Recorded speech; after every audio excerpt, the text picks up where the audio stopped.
ഇപ്പോൾ ധനകാര്യമന്ത്രി തോമസ് ഐസക് വാർത്താസമ്മേളനം നടത്തുന്നു. തത്സമയ സംപ്രേഷണം.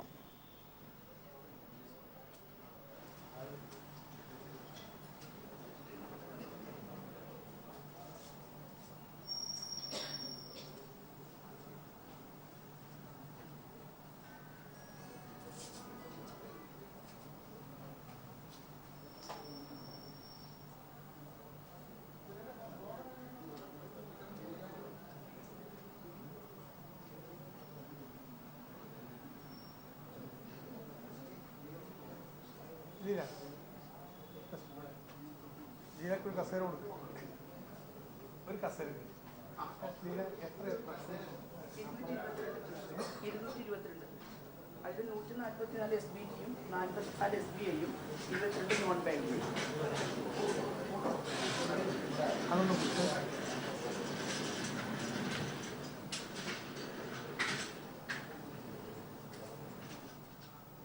വലിയ പ്രതിസന്ധി നാട് ഏറ്റുവാങ്ങുന്ന ഒരു സാഹചര്യത്തിൽ കൂടിയാണ് കേരളത്തിൻ്റെ സ്ഥിതിവിശേഷങ്ങൾ കൂടി അദ്ദേഹത്തിൻ്റെ വാർത്താ സമ്മേളനത്തിൽ ഉണ്ടാകും. ഒരുപക്ഷെ വാർത്താ സമ്മേളനത്തിലേക്ക് തത്സമയം.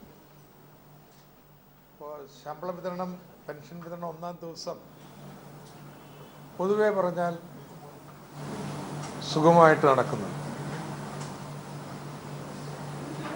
പക്ഷെ നാളെയൊക്കെ ഉണ്ടാവാൻ പോകുന്നതിനെ കുറിച്ച് ആശങ്ക ഞാൻ മറച്ചു വെക്കുന്നില്ല. ഇന്ന് 500 കോടി രൂപയായിരുന്നു ട്രഷറികളിലേക്ക് തരേണ്ടിയിരുന്നു. എന്നാൽ ഇത്രയും തരാനുള്ള പണം ബാങ്കുകൾ ഉണ്ടാവില്ല എന്നറിഞ്ഞതുകൊണ്ട് ഇന്നത്തേക്ക് അത്യാവശ്യമുള്ള പണം മാത്രമാണ് ആവശ്യപ്പെട്ടത്. അങ്ങനെ മൊത്തം 153 കോടി രൂപ ആവശ്യപ്പെട്ടതിൽ 75 കോടിയെ 11:30 മണി വരെ ലഭിച്ചിട്ടുള്ളൂ. അപ്പോൾ ഇനി കൂടുതൽ പണം വന്നേ പറ്റൂ. വൈകുന്നേരമൊക്കെ ഉള്ളതിൽ പണം നൽകും. പക്ഷേ ഈ 11:30 മണി വരെ 42 ട്രഷറികളിൽ പണമേ എത്തിയിട്ടില്ല. അവയെല്ലാം തന്നെ നാട്ടിൻപുറങ്ങളിലുള്ള നഗരങ്ങളിലെ ട്രഷറികളിൽ, ബാങ്കുകളിൽ സ്ഥിതി താരതമ്യേന മെച്ചമാണ്. എന്നാൽ നാട്ടിൻപുറത്തെ ബാങ്കുകൾ, ട്രഷറികളിൽ വേണ്ടത്ര പണമില്ലാത്തതിൻ്റെ പ്രശ്നങ്ങൾ. ഇപ്പം ഇവിടെ തിരുവനന്തപുരത്തിൻ്റെ നെടുമങ്ങാട്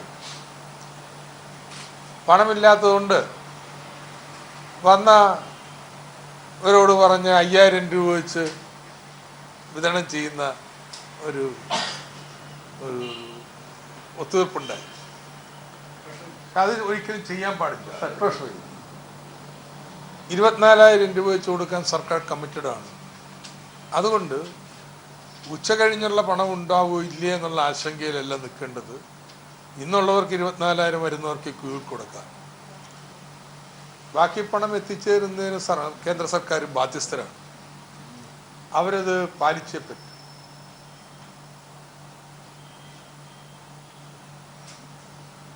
ബാങ്കുകളിലെ പല സ്ഥലത്തും പണം ഇല്ലാത്ത അവസ്ഥയാണ്. സ്വകാര്യ മേഖലയിൽ ഉള്ള ആളുകൾ, ജോലിക്കാർ, അവരുടെ കാര്യം കുറച്ച് കഷ്ടമാണ്.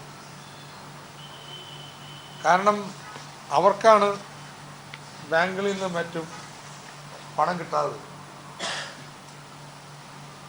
ജീവനക്കാരുടെ അക്കൗണ്ടിലേക്ക് പണം ക്രെഡിറ്റ് ചെയ്തിട്ടുണ്ട്. അതിന് കൂടുതൽ സർവീസ് ലഭിക്കുകയും ചെയ്യുന്നുണ്ട്. എന്നാൽ നാളെയും മറ്റന്നാളും ഇതുപോലെ തന്നെ പണം ലഭ്യമാക്കിയാലേ നടത്താൻ പറ്റത്തുള്ളൂ. അപ്പം അക്കാര്യം ബാങ്ക് അധികൃതരുമായിട്ട് ചർച്ച ചെയ്തുകൊണ്ടിരിക്കും.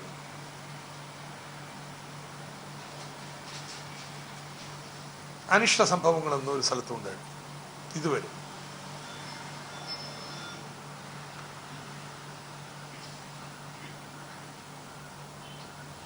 യെസ്,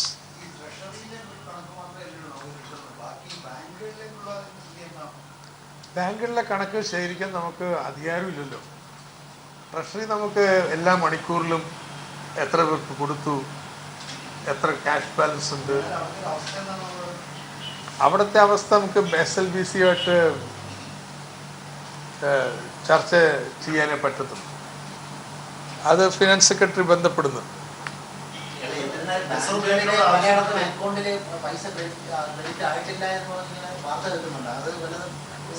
ആളുകളെല്ലാം രാവിലെ തന്നെ പോയി ഹാജരാവുകയാണ്. ബില്ല് വരുന്ന മുറക്കാണ് പണം ക്രെഡിറ്റ് ചെയ്യുക. അപ്പോൾ ബില്ല് പ്രസൻറ്റ് ചെയ്ത് കഴിഞ്ഞാൽ 3 മണിക്കൂർ എടുക്കും. റിസർവ് ബാങ്കിൽ നിന്നാണ് ക്രെഡിറ്റ് ചെയ്യുന്നത്. അപ്പോൾ ആ കാലതാമസമുണ്ട്. പക്ഷേ ഇന്നിപ്പോൾ ഈ ആളുകൾക്കൊക്കെ വേവലാതി ഉള്ളതുകൊണ്ട് ഈ ബില്ല് പാസ്സാക്കുന്നതിന് മുമ്പ് തന്നെ ബാങ്കിലേക്ക് ചെല്ലുന്നതിൻ്റെ പ്രശ്നങ്ങളുമുണ്ട്. അതുകൊണ്ടാണ് ക്രെഡിറ്റ് ചെയ്യപ്പെട്ടില്ല എന്ന് പറയുന്നത്. പക്ഷെ അത് നമുക്ക് ഒരു പ്രയാസമുള്ള കാര്യം. ബില്ല് കിട്ടിക്കഴിഞ്ഞാൽ ക്രെഡിറ്റ് ചെയ്യാൻ നോട്ടിൻ്റെ ആവശ്യമില്ലല്ലോ. അതുകൊണ്ടത് സമയത്തിൻ്റെ മാത്രം പ്രശ്നമാണ്. പക്ഷേ ഇനിയുള്ള ദിവസങ്ങളിൽ സമയങ്ങളിലൊക്കെ ചില സ്ഥലത്ത് ട്രഷറികളിൽ പണം തീരാം. ഒരേപോലെയല്ല കിട്ടിയിട്ടുള്ളത്. തിരുവനന്തപുരത്ത് നമ്മൾ 20 കോടി ചോദിച്ചു, 15 കോടി കിട്ടി. പക്ഷെ ബാക്കി പല സ്ഥലത്തും അതുപോലെയല്ല, വളരെ ഗണ്യമായിട്ട് കുറവുണ്ട്. അപ്പം അതുകൊണ്ട് ഒരു ട്രഷറി പണമില്ലെങ്കിൽ അവിടെ നിന്ന് വേറെ ഏത് ട്രഷറിയിൽ പണം ഉണ്ടെന്നുള്ള പറഞ്ഞു കൊടുക്കും, അതിനുള്ള ഇൻസ്ട്രക്ഷൻ കൊടുക്കും. യെസ്, അതുകൊണ്ട് വേറെ ഏത് ട്രഷറി പോയും പണം പിൻവലിക്കാം. ഇപ്പോൾ നമ്മുടെ ട്രഷറി കോർ ബാങ്കിങ് സിസ്റ്റത്തിലാണ്. അതുകൊണ്ട് നമ്മുടെ ട്രഷറി ഇതാണ്, ഇവിടെ തന്നെ മേടിക്കണം എന്ന് യാതൊരു നിർബന്ധമില്ല. പണമുള്ള ട്രഷറി പോയിട്ട് അവരുടെ ശമ്പളമോ പെൻഷനോ പിൻവലിക്കാനായിട്ട് യാതൊരു ബുദ്ധിമുട്ടുമില്ല. അപ്പം അതുകൊണ്ട് ട്രഷറികൾക്കെല്ലാം പ്രത്യേക ഇൻസ്ട്രക്ഷൻ നൽകുകയാണ്.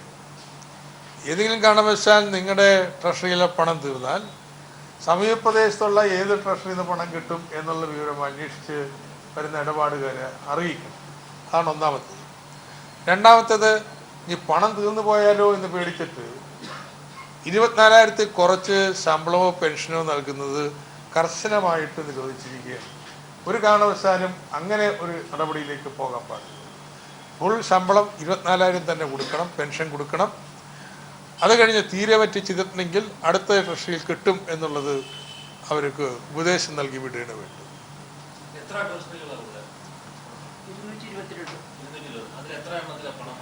42 എണ്ണത്തിൽ പണം വന്നില്ല.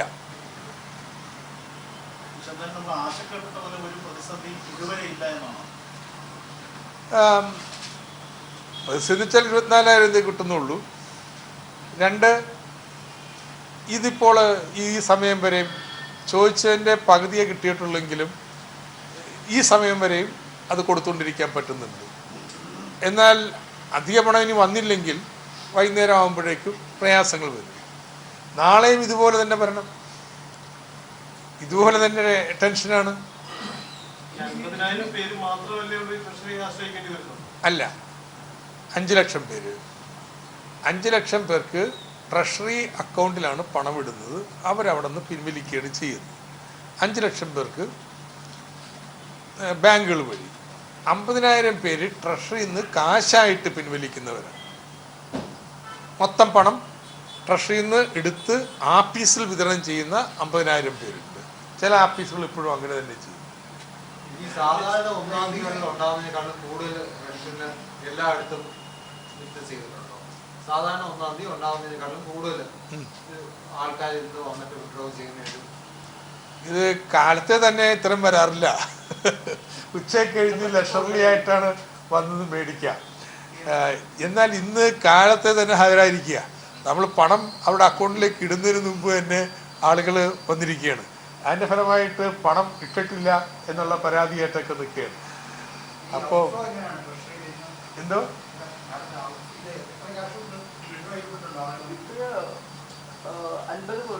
50 കോടി ഈ സമയം വരെ വിഡ്രോ ചെയ്തിട്ടുണ്ട്. ഉദ്ദേശം എത്ര പേര് വിഡ്രോ ചെയ്തിട്ടുണ്ടാവും? എന്തോ അല്ല, 24,000 തന്നെ എടുക്കേണ്ടി വരും. അല്ല, നമുക്ക് ചെയ്യാം, ആവശ്യമുള്ള പൈസ എടുക്കാം, അവർക്കുള്ള പൈസ എടുക്കാം, അവരുടെ അക്കൗണ്ടിൽ നിന്ന് എടുക്കുന്നത് എടുക്കാം. പക്ഷെ ഇപ്പം നമ്മൾ എളുപ്പത്തിന് വേണ്ടി 24,000 തന്നെ എല്ലാവർക്കും കൊടുക്കും. 24 റെസ്ട്രിക്ഷൻ നമ്മൾ വെച്ചിട്ടുണ്ട്. ഒരാൾക്ക് 5,000 മതിയെങ്കിൽ 5,000 എടുത്താൽ മതി. എന്തോ നമുക്ക് പറയാൻ കഴിയില്ല. 1000 കോടി രൂപയാണ് ഇന്നത്തേക്ക് റിസർവ് ബാങ്ക് നൽകുന്നതിന് അഡ്വൈസ് ചെയ്തിരുന്നത്. 500 കോടി രൂപയെ എത്തിയിട്ടുള്ളൂ ബാങ്കിൽ.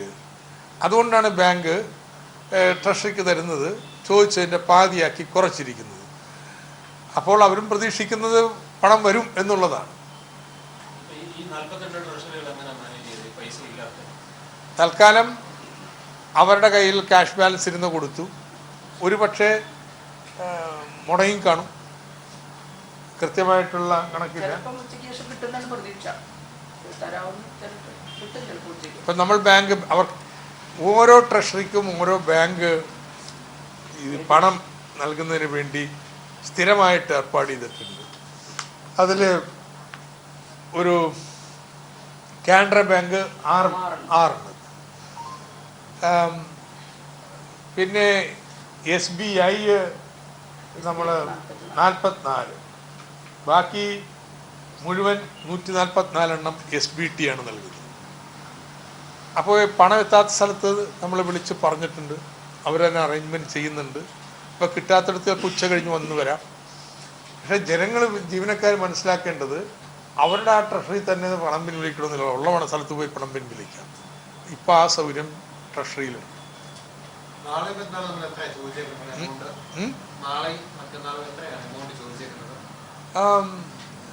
നാളെയും ഇത്ര തന്നെയാണ്. ഇതിന് ഈക്വൽ ഒന്നാം ദിവസം ഇല്ല.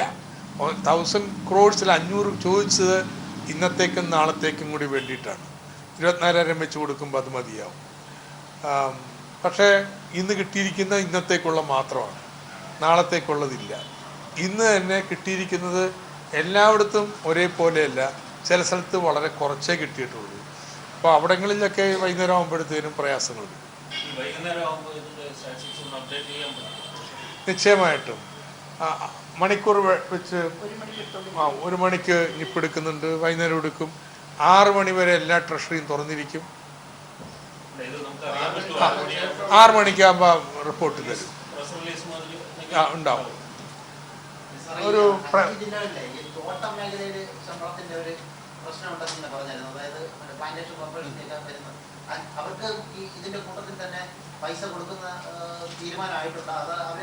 അത് തൊഴിലുടമ കളക്ടറുടെ അക്കൗണ്ടിലേക്ക് ട്രാൻസ്ഫർ ചെയ്താൽ കളക്ടർ അത് വിതരണം ചെയ്യാനുള്ള ഏർപ്പാടുണ്ട്.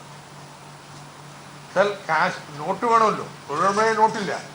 കളക്ടർ ഈ പറഞ്ഞ പോലെ നോട്ട് സംഘടിപ്പിച്ച് കൊടുക്കാനുള്ള ഏർപ്പാടുണ്ട്. പക്ഷേ കളക്ടർക്ക് നോട്ട് കിട്ടണം.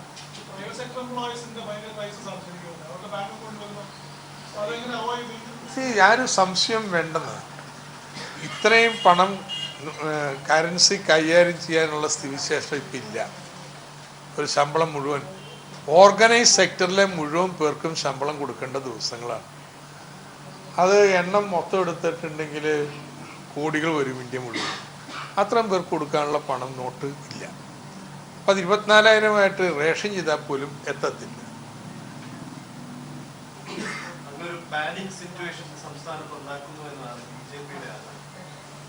ഉള്ള കാര്യം പാനിക്ക് ചെയ്താരെങ്കിലും ഏർപ്പാട് കൊടുക്കല്ലേ.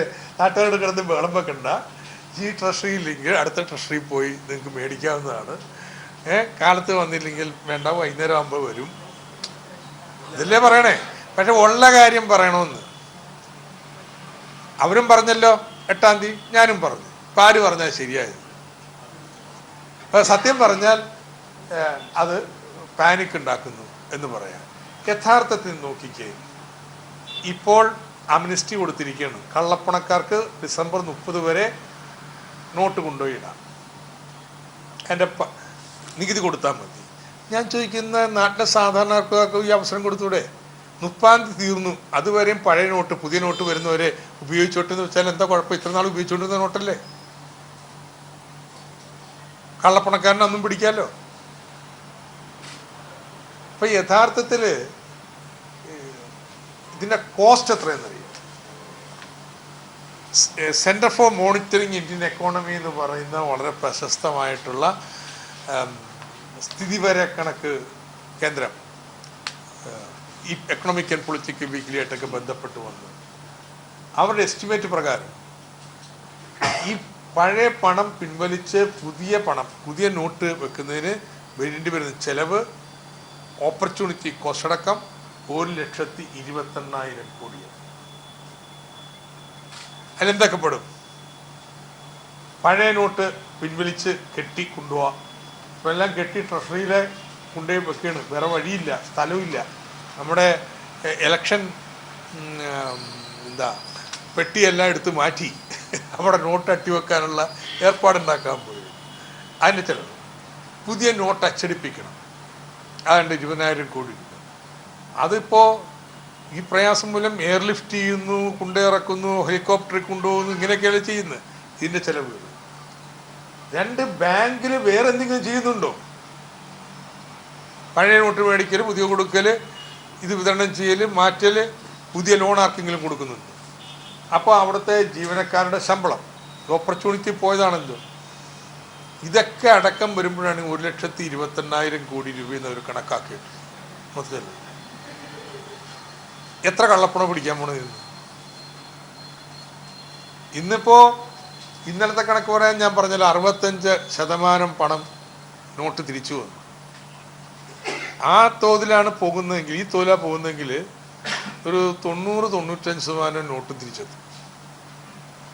അപ്പോൾ ഒരു 5% കള്ളപ്പണവും ഇല്ലാതാവും. എന്നുവെച്ചാൽ 1,00,000 കോടി രൂപയോളം ഈ മനുഷ്യന്മാരെ മുഴുവൻ ഇതുപോലെ ബുദ്ധിമുട്ടിച്ചിട്ട് അവസാനം എവിടെ എത്തിച്ചേരുന്നത്? ഇത് തുറന്നു പറഞ്ഞാൽ പാനിക് ഉണ്ടാക്കല്ലേ. ഇത് പാനിക്കില്ലാതെ ജനങ്ങൾക്ക് പ്രയാസം പരമാവധി കുറച്ച് ചെയ്യുന്നതിന് എല്ലാ സൗകര്യങ്ങളും നടക്കാൻ പറ്റുമായിരുന്നു. അത് ചെയ്യുന്നില്ലെന്ന് മാത്രമല്ല, പ്രധാനമന്ത്രിക്ക് മുണ്ടാട്ടുമില്ല, പാർലമെന്റിനും പുറത്തും. മനുഷ്യന്മാരുടെ മൈതാനത്തിൽ നിന്ന് പ്രസംഗിക്കാനല്ല, ഡിബേറ്റ് ചെയ്യാൻ തയ്യാറില്ലല്ലോ.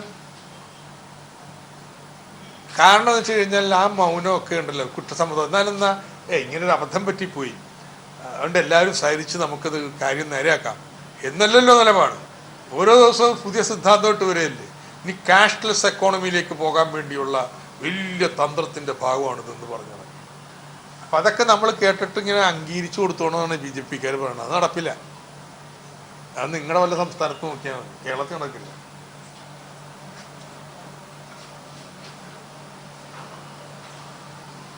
യെസ്.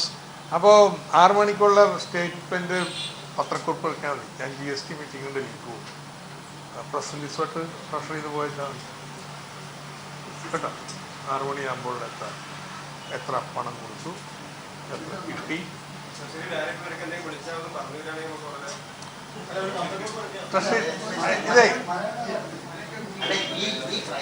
ഇത് എൻ്റെ ആഫീസിൽ നിന്ന് തന്നെ പത്രക്കുറിപ്പ് വരും. ഓൾറെഡി മനോജ് ചെയ്തു.